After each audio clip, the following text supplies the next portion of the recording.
In 2011,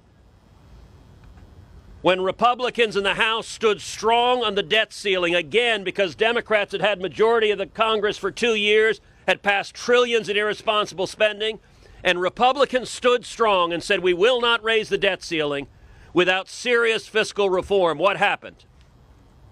Then Vice President Joe Biden came and negotiated a deal called the Budget Control Act, that was designed to cut $2.3 trillion in spending. It was the most significant federal spending reform in modern times.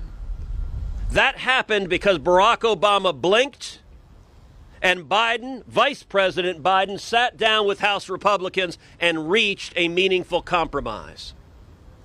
President Joe Biden needs to do the same thing, and I'll say, sadly, the reason he hasn't so far, I believe, is because his mental faculties are too diminished right now to do what he did in 2011, to sit down and actually work together on a solution to the problems. And what we're left with is a bunch of young staffers in the White House, radical children, who are perfectly willing to risk a default on the debt because they have no appreciation of the chaos and misery and damage a default would do. We should not default on our debt.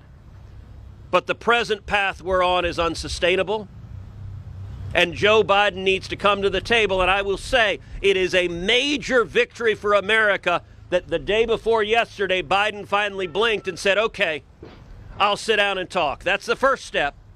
Now, the second step is let's solve the problem.